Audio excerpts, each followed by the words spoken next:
El poder del dinero. El poder del dinero es un documental narrado por Niall Ferguson, el cual es un historiador, economista, financiero.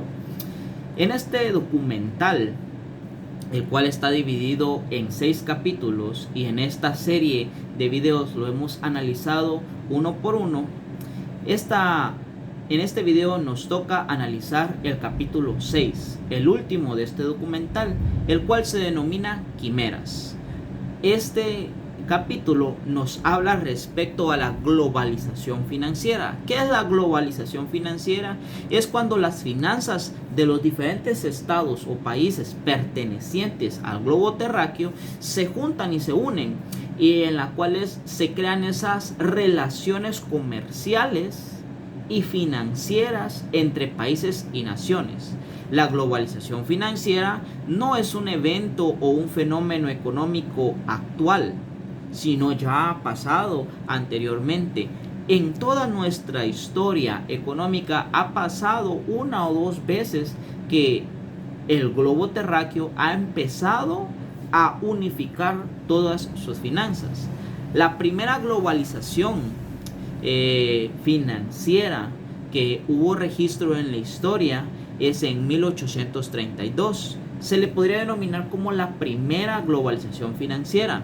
En este tiempo o en esas circunstancias empezaron los mercados emergentes. Posteriormente esa globalización fracasó y volvieron a emerger otros negocios, otros mercados.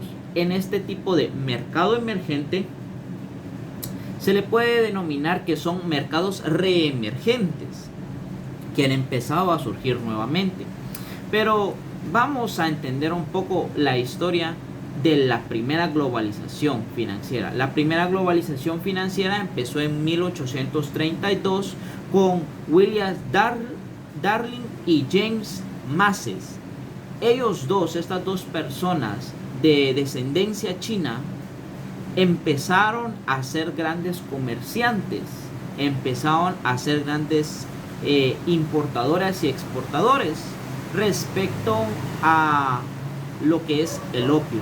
El opio en ese tiempo no era tan legal en China, pero estas dos personas empezaron a ver el mercado europeo y solicitar que les envían opio para las personas que ya habían tenido una dependencia o una adicción a esto.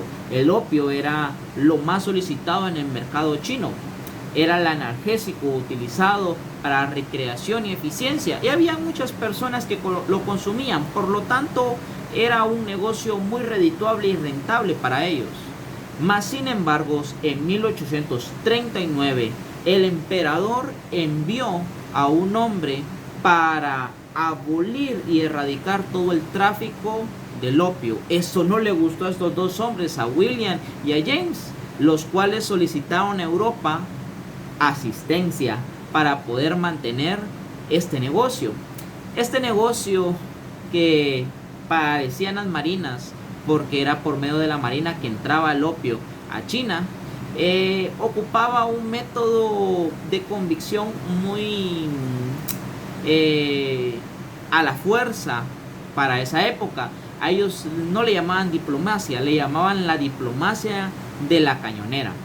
La diplomacia de la cañonera era consistir en que el país, Europa, Londres en este caso, llegaba a China y encañonaba y hacía cualquier cosa, cualquier fuerza o presión física para que el otro país recibiera su mercancía y pudiera seguir la economía. En este caso se le llamaba diplomacia de la cañonera. Europa envió a grandes barcadas, envió a la Royal Navy. Era un ejército para liberar el mercado, decían ellos, pero realmente lo que hacía era encañonar a las personas con medio de sus barcos y pues a fuerza imponer su poderío. Posteriormente se dio la gran liberación del comercio después de esa diplomacia, pero las personas siguieron consumiendo el opio. Y así se dio la globalización financiera. Ellos exportaban, ellos consumían y se daba un gran movimiento. Con esto no solamente hicieron un mal estrago a la sociedad, sino que financieramente, viéndolo desde el punto de vista, consiguieron que China tuviera bastante movimiento económico y su moneda circulara muy correctamente. Desde un punto de vista financiero, esto le ayudó bastante a China, ya que había muchas personas que posteriormente querían invertir en Hong Kong y en los demás países.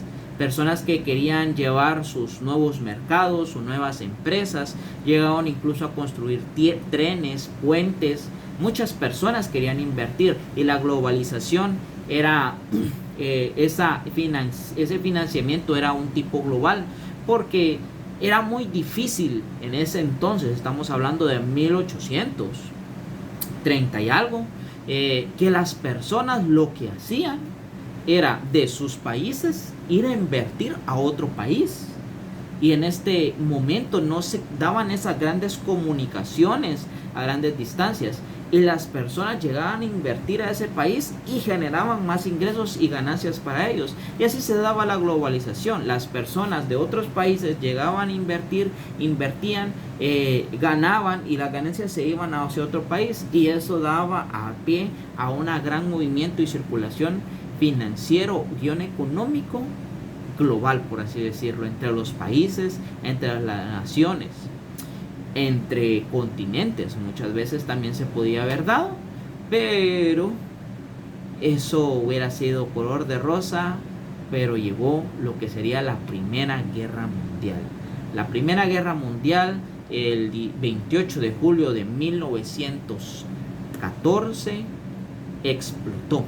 Por medio de la muerte de un duque, todas las naciones se dieron en conflicto y estalló lo que históricamente conocemos como la Primera Guerra Mundial. Y al estar todos los países en guerra y habiendo grandes ataques, lo que es la globalización financiera quedó estancada, se paró. Ningún país quería invertir en otro, más bien querían proteger su nación, y pues el financiamiento, la economía, surgieron grandes golpes, pérdidas humanas, pérdidas de recursos humanos, pérdida de naciones, de pueblo, de poderíos, de empresas, de industrias, y pues ya sabemos el resto. La Primera Guerra Mundial fue devastadora, no solamente humanamente, no solamente políticamente, sino que también financiera.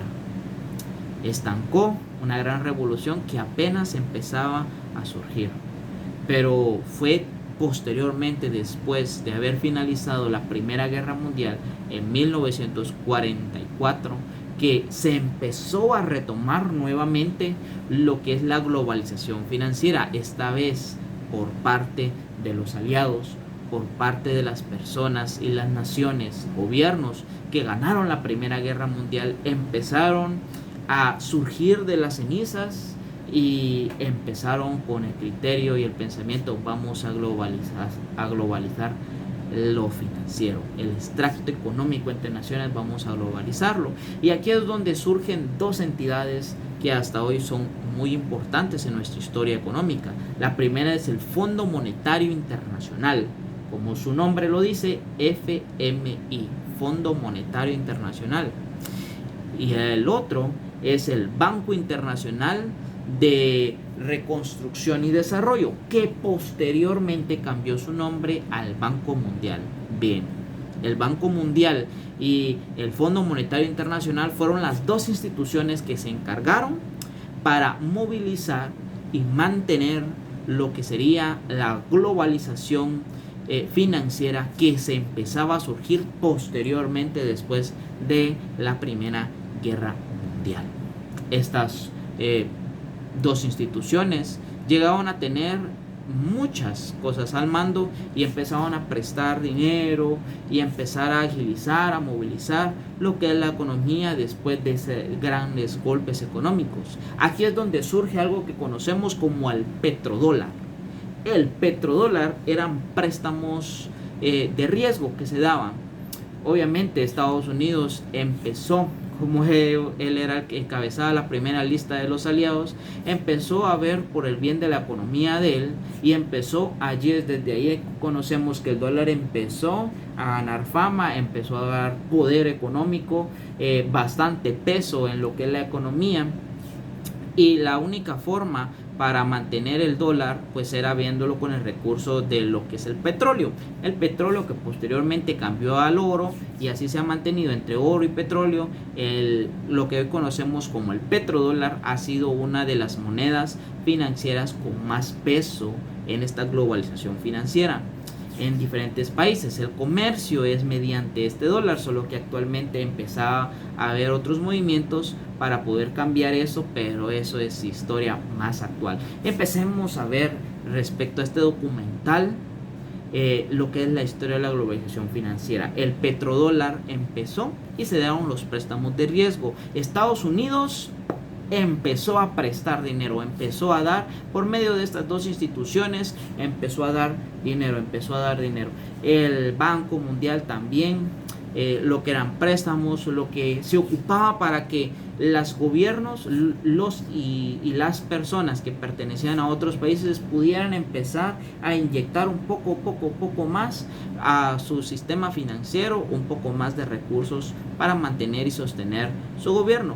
El problema de estos préstamos de petrodólar, de estos préstamos de riesgo, es de que habían ocasiones en que los países no podían pagar esos préstamos ni sus intereses.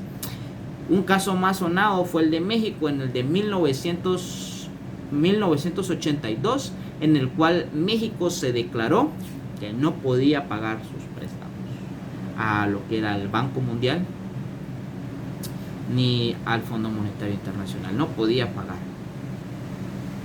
Posteriormente de esto, el Banco Mundial Internacional empezó a tomar cartas en el asunto y pues toda deuda tiene que pagarse. México dijo: yo no puedo pagar, no sé cómo lo voy a hacer, pues no sé qué pasa. Entonces empezaron estas dos instituciones a tomar cartas en el asunto y empezaron a hacer una política que anteriormente la denominábamos la diplomacia de la cañonera. Después de la guerra mundial, para las personas que no querían pagar, se daba lo que era los ajustes estructurales. Era una especie de cañón en la sien para los gobiernos, pero este tipo de ajustes fiscales era una disciplina financiera que le daban a los países. Esto era en ocasión para que ellos pudieran seguir pagando el préstamo. A muchas personas no les convino ni les gustaba este tipo de diplomacia, tipo terrorismo para los gobiernos y para los mercados de financiamiento de estos gobiernos. Este era un tipo de narcoterrorismo, pero igual había que pagar. Eso eran las consecuencias de pedir préstamos. En este caso, se dieron por ahí personas que querían algo diferente, querían un tipo de movimiento antiglobalización para que no sea Estados Unidos ni su dólar el poderío en ese momento. Mas sin embargo, estas personas murieron, pues fueron asesinadas. Muchas personas estipularon y se hicieron teorías de que eran el Banco Mundial y el Fondo Monetario los cuales lo enviaban a matar, pero nunca se pudo probar. Además, las personas que habían muerto eran parte de unos gobiernos que no representaban ni el 0.5% de los gastos y préstamos que se daban. Estados Unidos tomaba más fuerza y su moneda también, y estas instituciones creadas también hacían ajustes de cuenta, llevando un tipo de diplomacia de cañonera, pero esta vez llevado a lo financiero. Sus sistemas financieros y económicos estaban bajo el control de alguien más. Pero eso no fue lo peor de esta globalización financiera, sino que después de esto surgió un movimiento, una idea radical un poco más irracional, y es un poco irónico porque su teoría, su movimiento se basa en la irracionalidad de las personas y del movimiento financiero. Con esto, con el petrodólar y la globalización financiera, surgieron lo que es el mercado de valores. El mercado de valores y muchas cuestiones financieras. Pero con esto, Estados Unidos, la empresa, los fondos financieros, lo que hacían era dar préstamos, y con estos préstamos poco a poco iban generando ingresos. Poco a poco iban generando ingresos y ganancias.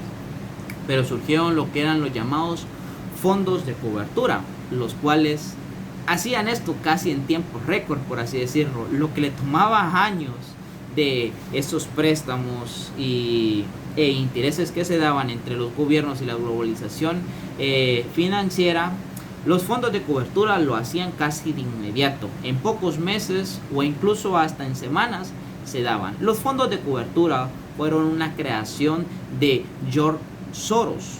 George Soros es un financiero internacional reconocido actualmente, el cual tuvo la idea de las ventas cortas.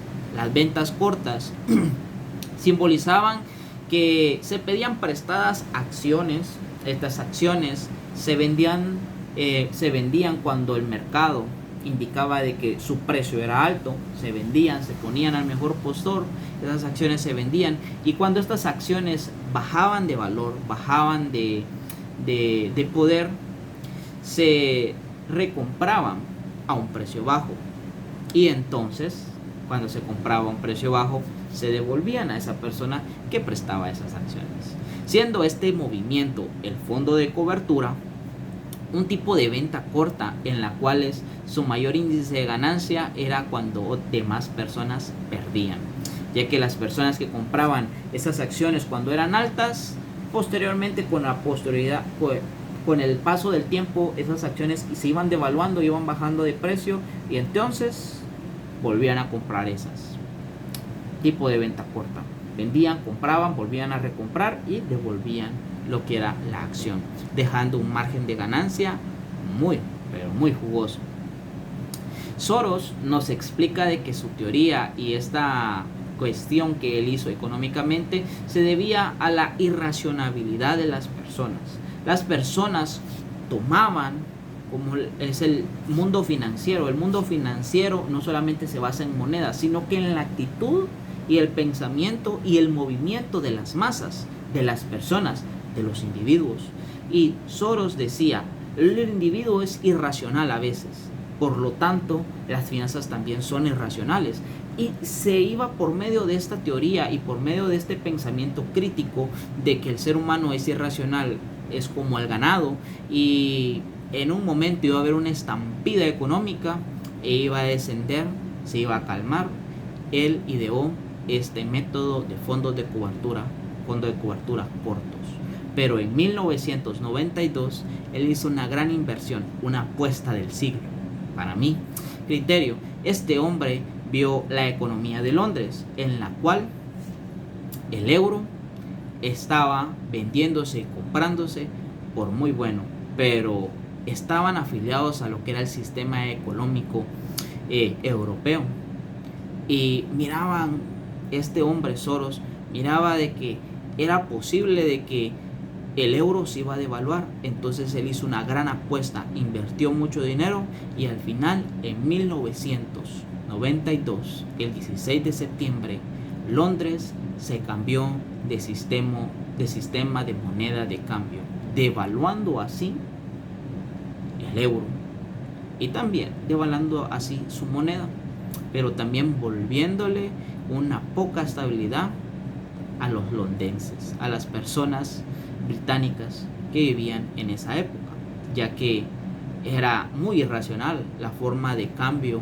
que se daba y que el Banco Central de Londres también no podía mantener por mucho tiempo, llegando así a acumular grandes ganancias esta persona, George Soros, un financiero internacionalmente reconocido. Años después, en 1993, empezaron a surgir dos genios, Myron y Stanford.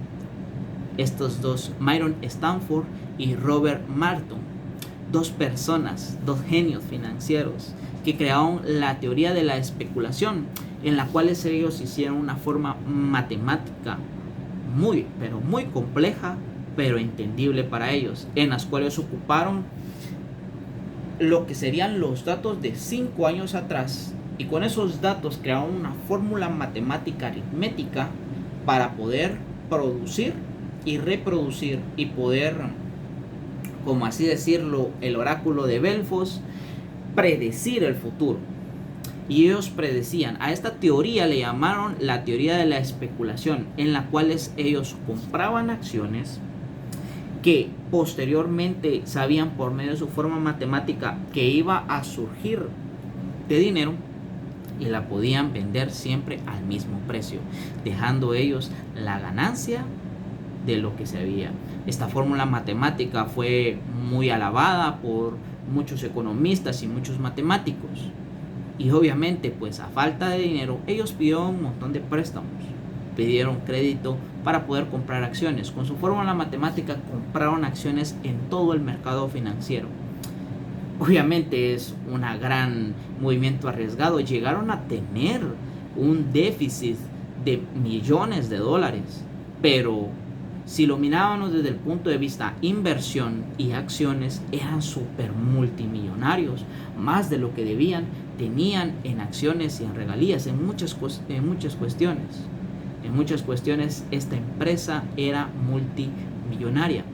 En el asunto es de que estas personas volvían a vender esas acciones y mantenían esa teoría de la especulación. Especulaban de que las acciones iban a subir de precio, mientras que Soros pedía prestado, vendía en lo alto y recompraba en lo bajo. Ellos lo que hacían era especular, comprar la acción y cuando subiera, venderla. Ellos especulaban cuando se lograban. Mas sin embargo hubo una gran explosión, una fórmula matemática muy importante que en 1997 a estos dos hombres, estos dos genios matemáticos financieros, se les dio el premio Nobel de la Economía.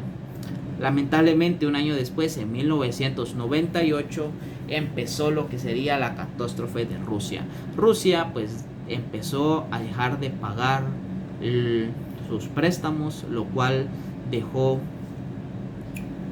como que sería una cadena dominó en toda la economía, y lamentablemente la fórmula de matemática de la especulación quedó un poco obsoleta, porque no podía haber calculado ni predecido ni especulado esta gran catástrofe financiera, un pequeño temblor que se dio en la economía rusa y hizo estragos en la economía global financiera de los demás países, llegando incluso a que estos dos hombres, estos dos genios matemáticas, perdían en un solo día más del 15% de su capital.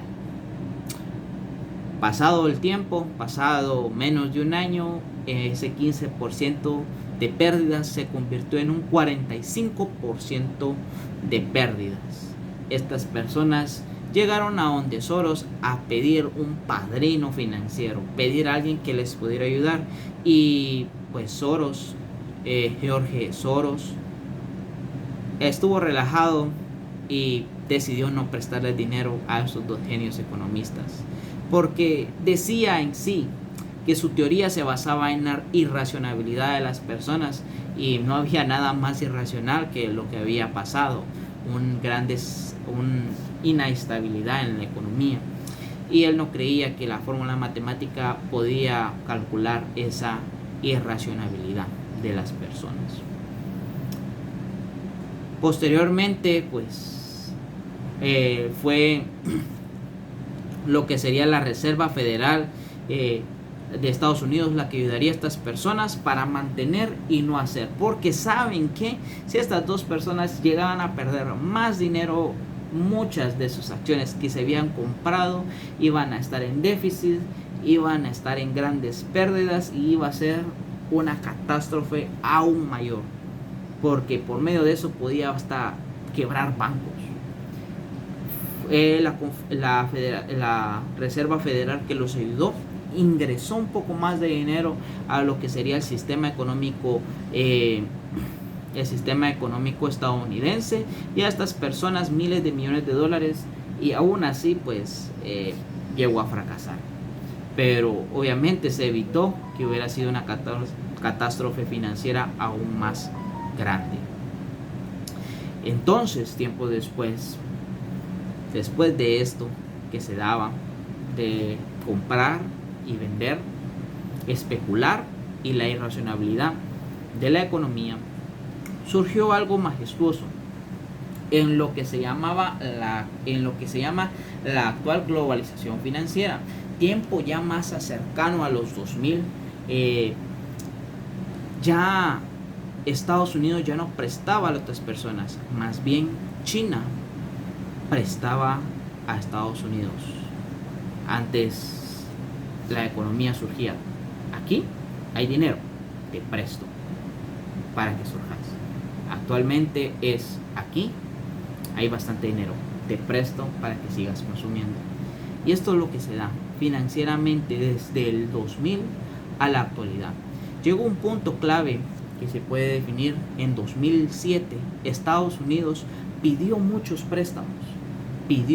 préstamos a lo que es el Banco Central Mundial, el Banco Mundial, y pues se le daba el préstamo, pero quien apoyó más a Estados Unidos fue China. Fue China porque ellos mantenían una economía de ahorro por mucho tiempo. China empezó a abarcar y a guardar su dinero, su economía, y a tratar de mantener su moneda nacional junto y estable junto con el dólar. Lo que hizo en los 2000 era comprar miles de acciones, comprar dinero de dólares, miles y miles de dólares, lo cual ayudó a Estados Unidos a que siguiera con su poderío, a que siguiera con su fuerza, porque había quien estaba comprando los dólares y comprando acciones, pero también China lo que quería era mantener su moneda junto con Estados Unidos, o aunque sea un poco. Actualmente, hablando de los 2000, hablando de los años 2000, 2010, China ahora lo que hace era prestar a Estados Unidos. Prestaba dinero a Estados Unidos y Estados Unidos era consumía. ¿Y qué hacía? Empezó a surgir algo que Niall Ferguson nos habla, que es Chimérica. Chimérica era la nueva nación. Era la combinación entre la economía china y la economía americana, ya que China empezó a destruir mucho de su territorio, a industrializarlo y a tener una serie de desarrollo económico y financiero. Incluso trenes, incluso muchas obras se daban, y Chimérica empezó a surgir desde cero. China, aunque compraba muchos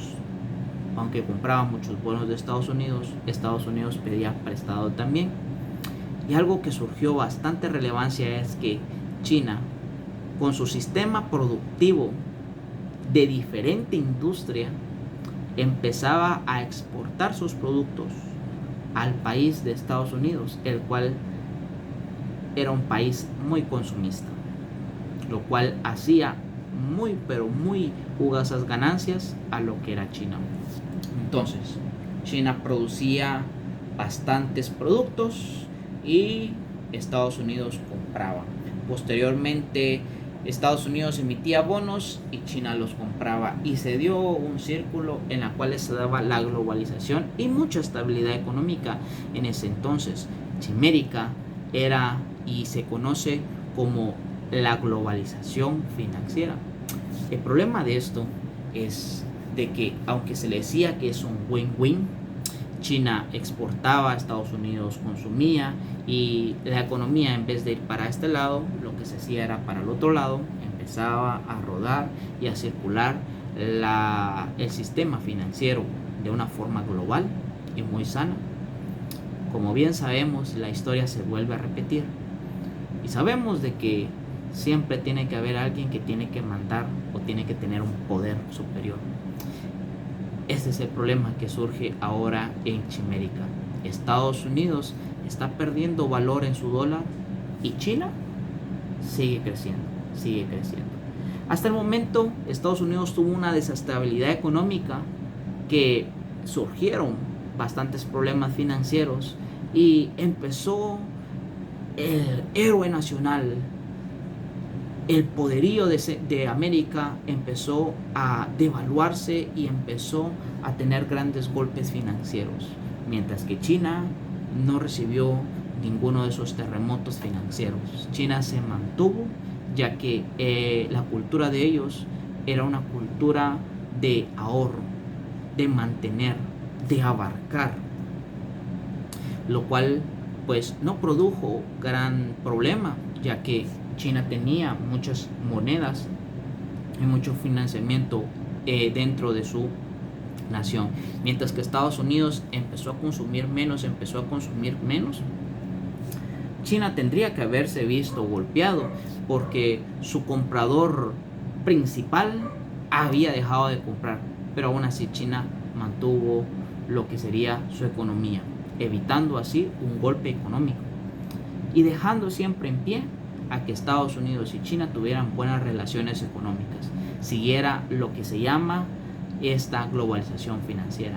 El problema es de que tanto China como Estados Unidos pueden volver a repetir la historia y empezar una guerra, empezar un pleito, no tampoco directamente entre ellos, pero sí con otras naciones o aliados.